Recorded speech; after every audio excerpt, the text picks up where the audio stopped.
we just lost Takeoff. Man. Recently. I actually did my the favorite Migos. Migo.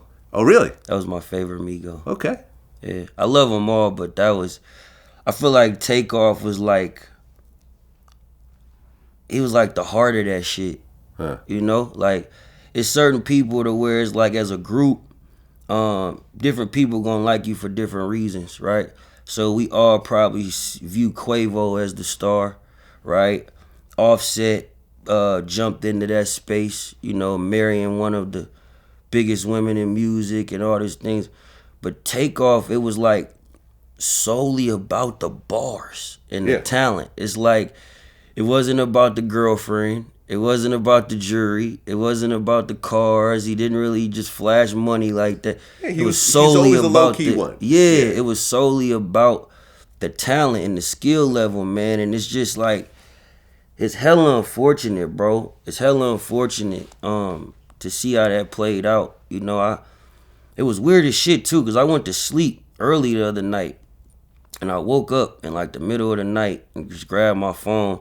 And I was on Twitter and everybody was talking about it. I'm like, fuck, like, damn, it's fucked up. And then it's like you see videos of them, deceased just laying there. And it's just like people so quick to pull out their phone. It's like, bro, call some help. You know what I mean? Like, that's the culture of today, man. You can't even really get mad at a bunch of people who just happen to be in that situation, surrounded by celebrities, caught in the moment. I don't get mad at it, but it's like, it's a lack of empathy. Yeah. You know what I mean? I mean, look, we didn't post those videos. I knew how disrespectful that would have been. So we didn't I saw the videos, but we didn't post it. I mean, look, I did the Migos' first ever interview. I remember I was in Atlanta for like a BET weekend. Coach K was like, he promised me a Gucci Mane interview, which never happened. But he's like, yo, I'll get you Gucci, but just interview my new group. They're called the Migos. Yeah. And there was only 2 of them because Offset was locked up during that time. Yeah. So I knew nothing about them. They just got their first mixtape. They're literally, I remember that interview homies. too. What was that? I remember that interview too. Right. I mean, them and their homies were all like sitting on the floor in the studio putting mix CDs together. Like literally putting the covers in every CD and popping in the CD and everything else like that. And I mean, I'll be honest, at the moment, I didn't see the vision because they weren't really rapping the same way they're rapping now. But I remember a few days later, that's when Drake jumped on Versace. Yeah. And then it was just, they're out of here. They're out of here after that. They are really very, very, very important pieces to the culture, bro. Well, they're the last hip-hop group to actually make an impact. I don't remember, and they've been out for 10 years, right? So name a hip-hop group since the Migos that have made any sort of serious noise. Ray Shremmerd. Okay, there you go. Yeah. Name a hip-hop group with 3 people. Can't do that. See what I'm saying? Yeah, I don't know. And we grew up in the era of Tribe Called Quest. Yeah. And you know what I'm saying? The 3-person group, De La Soul, and so forth. But they also are ushered in a style. Completely. Like, the way everybody raps today and that choppy cadence and shit, it comes from the Migos, I think it stems from Ace Hood. Huh. Right? Because if you think about it, like, Ace was like the first person with that big dope in my pocket, double up with my profit, no, do not dive it. It was like that choppy flow. And then like Meek, and then like the Migos took it to like a new level where it was like like they chopped it up more. Yeah, 3 6 Mafia kind of did that before them, but they popularized it in their own type of way. Yeah, they did it in like a new cool way. And that shit is just unfortunate, bro. It's fucked up. I truly believe, like, me personally, that's like the worst way to go out. Where like you don't even see it coming. It's just your life just gone. Nah, you don't. And this whole thing about checking in with people that I've always had a problem with, because we got my security right here. Yeah. Right? Former LAPD. Yeah. Legally licensed to carry. Yeah. Has been trained in firearms, has been in situations. If something happens, he's going to take the stand and he's going to explain to the jury What happened? the events leading up to this. Yeah. From everything I'm hearing, Takeoff got killed by his own man on accident. Yeah, I heard that too. This is what I'm hearing. And now I'm seeing I heard it in the very beginning and all the footage I'm seeing, because his man who's with him, who's part of, YRN, has his pistol out in the footage, right? I'm not 100% sure about this, but if I were to bet on this, and not seeing the original reports on people, an argument started to kind of escalate and so forth. Yeah. And from what I understand, he accidentally shot Takeoff. And then the other side, once the shooting went off, the other side started to return fire. Back. Yeah. And it's like, too often you get, these rappers get people who they like, who they're comfortable with, because they don't want to roll with police. Mm-hmm. Oh, I'm not a snitch. I don't fuck with 12, whatever else. Yeah. But the police are the ones that are actually trained in these situations. Your homie may have gotten into some gunfights in his day, but if things really go down like they're going down right now, God knows who's going to step up. And sure. You know what I'm saying? I think street culture, man, like everybody been running around saying like, oh, being a rapper is dangerous, right? Being a rapper is dangerous. Being a rapper is not dangerous. Being a rapper is actually very fun. We have a lot of fucking fun, right? We tour. We meet beautiful women every day. We eat wherever we want to eat. We get to buy the clothes we want to wear. It's a lot of fun. What happens is, what we're watching now is the globalization of the commercializing street rap, right? So before, we've always had gangster rap, right? We've had, we talk about what's going on in the community and shit. Now what we're watching is the streets. So remember, I remember when I first started rapping, they'd be like, as a rapper, you gotta have some niggas with you, right? You gotta have your crew with you, right? Mm-hmm. And your crew would always be like the people from the neighborhood that was like them dudes, you know what I mean? Like the ones you don't fuck with. What's happening today is they're rapping. The actual guys that's supposed to be protecting the rapper, they started rapping. So now you got, this guy has a problem with this guy, and this guy goes shoots and kill this guy, and he go raps about it and puts it in a fucking song. So we're watching the streets play out through audio. Yeah, and the whole thing with checking in is, you go to a city, you check in with whoever the big street guy is. Mm-hmm. He starts to accompany you, or he sends someone to go protect you, quote unquote. You don't really know who the fuck this dude is. At all. You don't know what type of problems that guy has with other people in that city. Yeah. Because he probably will have problems in that city, just like most men at some point will have problems with each other. Facts. Right? So now you have this dude with you who has a gun, probably not legally. Yeah. He's got issues with other people. Yeah. You could potentially get caught up in his issues. Yeah. That's what it almost seemed like, the whole Takeoff situation. It seemed like some problems happened with some dudes that they were just rolling with that were from Houston. It wasn't even them. And now someone's dead. 2 people are shot. Yeah. People are going to be arrested. Someone might do a lot of fucking jail time over this shit. Mm-hmm. Someone has lost their life. Mm-hmm. Whereas if they just went there and said, okay, look, we got some work in Houston. We're going to bring our professional security. Come in, do the show. We're not hanging out. We're not going to go to the spot where all the girls are, whatever else. Yeah. And we go back, we get our check, we go back home to our families, and we rinse and repeat. And we do that over and over again, as opposed to the tragedy that everyone's crying about right now. Of just hanging out, being with a bunch of local dudes. Yeah. They're arguing with each other. You get caught up in the shit. Someone dies. It's so fucking sad. I think in hip hop in general, bro, this shit be so counterproductive sometimes, because it's like we glorify the wrong shit. We glorify like you said, not having security. Right. Right. We glorify being in the hood with all your jewelry on. Being in the hood with all your jewelry on. We glorify the motherfucker that's the killer and not the person that got killed. Right? We literally say things like, y'all respect the motherfucker that got shot, I respect the shooter. But it's like, okay, you can respect the shooter, but let's still have some respect that somebody lost their fucking life. You know what I mean? So we lack a lot of empathy and a lack of information, and it's a lack of understanding in our community, bro. And it's very unfortunate because we watching this shit play out in real time. You know what I mean? It's like it's people that die every day, right, in the hood. People get shot every day in the hood. But when rappers get killed, it's like all over the place, right? So it looks worse because it's everywhere. You know what I mean? Like when somebody from the hood dies, they know a few people, or you might know a few people that know them, so it makes a few Instagram pages. But when a rapper dies, it's on academics, it's on Shade Room, it's everywhere. Yeah. So we glorify these things, man. I think that's something that we got to get better at as artists and start taking accountability, because it's power in words. And the shit we say ends up playing out in real time. You know, how many times have we seen a rapper tweet some shit and then the next day he died, and then we looking at the tweet like, damn, like he just said some crazy shit like that.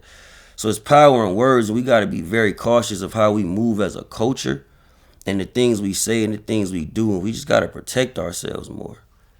The number of young black men that I have interviewed that died violently is sickening to my stomach.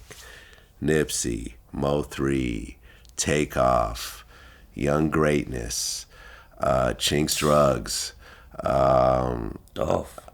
I never interviewed. Yeah, no, we actually did interview Dolph, right? So Dolph is another one. Dolph, Jimmy Wapo. Jimmy Wapo, yeah, okay. It's just all these dudes over and over again. A lot of them in their 20s, maybe their early 30s. Man, I am 49. Yeah. My 40s have been fun as hell. Yeah. You have no idea how many beautiful life experiences I've had through my 40s as I'm about to hit 50. Yeah. Like, Takeoff was 28. He didn't make it into his 30s. Thanks. A lot of people are like, oh, he lived a life that 10 people. No, man, he didn't get to experience his 30s, his 40s, his 50s. Like, think about all the jobs that got taken away. Yeah. Right? Think about all the people. And that's what I tell people all the time when they make these decisions of, you know, wanting to kill somebody, or like, you know, wanting to go shoot at the ops or whatever it may be. It's like, bro, you gotta think you taking somebody's parents away. You know what I mean? When you kill a rapper, you don't just kill a rapper. You kill a business. You kill people that work for this man, that provide for their families. You know what I mean? You cut off their pipeline to be able to feed their families. It's more than just you hurting somebody's mama. You know what I mean? Hurting somebody's dad. Like, you taking a son away from their parents. Like, Yeah. it's a lot to that shit, man. I think in the streets, it's a lack of empathy, bro. You know?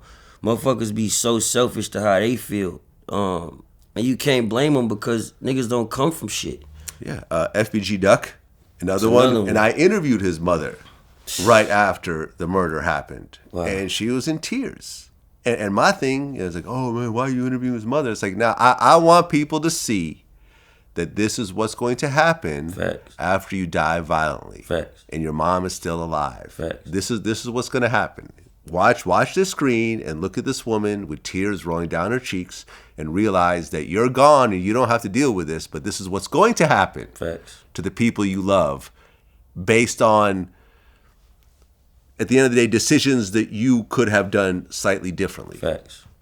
Places, let me tell you, when I interviewed Duck, I interviewed him twice. In both interviews, I was like, you have to move out of Chicago. You've been shot. I remember watching the one where he was explaining why. And he was arguing with me, and I'm like, and, you know, second interview, your brother just got killed violently in Chicago. You should absolutely move out. Nah, I'm not going to move out. Reason 1, reason 2, reason 3, reason 4, reason 5. And, you know, I mean, he not going to listen to me. Yeah. I don't have that type of pull in his life. I'm not a decision maker in his decisions, but look what ultimately happened. He got killed in the high-end fashion area of Chicago, in the Gold Coast, which most people would think would be the safest area there because there's a million tourists, there's a million cameras, and so forth. He gets gunned down in broad daylight. 5 people from O Block are now arrested for the shit. You know what I'm saying? If they get convicted, their lives are over. Their families are fucked up. all over bullshit, gang banging, diss songs, smoking on ops. Yep. Like, you know what I mean? All types of shit that's popular in hip hop today. Miscommunications. Everything can be fixed with a conversation. Yeah, man. Listen, I've had beef with a lot of different people over the years, some of which have never been worked out. But like for example, DJ Drama. Yeah. Who just hosted a mixtape. Yeah. We didn't get along for like 9 years. Really? We recently started talking again. Wow. You know what I'm saying? It was like I said something about him on Twitter.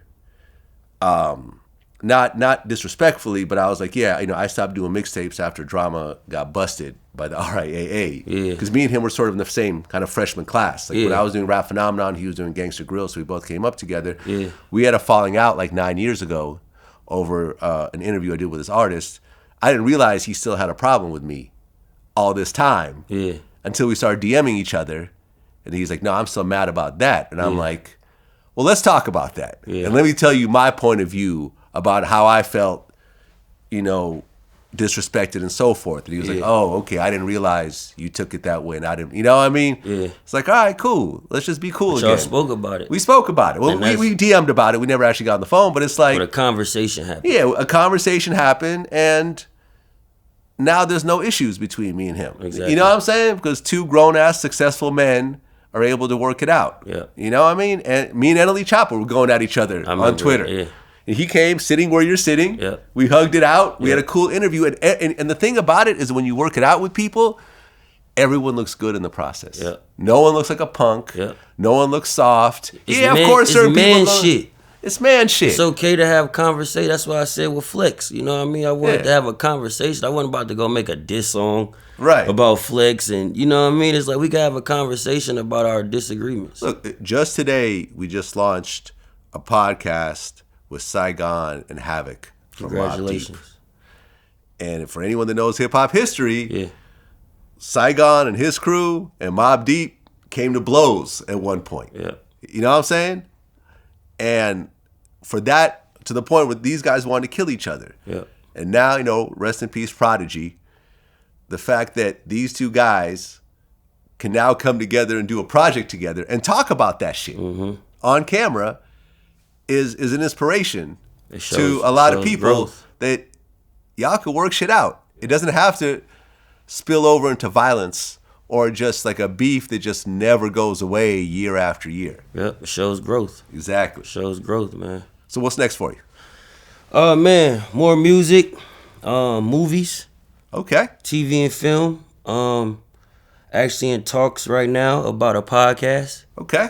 Broadcasting is something that I'm very interested in. But for right now, music and television and film, man, that's my focus right now. Okay. Yeah. You got a freestyle on deck right now? Not one right now. Not one right now? But I had to ask. I'm going to make sure I am a reoccurring guest. So the next time I come back, I will have one ready for you, my brother. That's fair. Man, Symba, I love to see Bay Area folks get to a certain level. Yeah. Although I don't live in the Bay, that's where I spent my formative years. Yeah. My childhood from third grade up until I was almost 30. Yeah. I lived in the Bay, San Mateo, Oakland, Berkeley. Now, you a legend, man. All over the legend. place. Thank you, man. You're a fucking legend in this shit, and I feel like sometimes you get a hard time, you get a tough time, but that comes with the territory. But overall, you are a very important piece to the culture. Thank you. Before I even had dreams of coming up here or being on this show, I watched your interviews for a lot of information. I learned a lot from your interviews. So we can't always speak on the negativity that comes from the interview without glorifying some of the good things that happen. And you do a lot of good for the culture. You allow us to have platforms as artists to come up here and get known.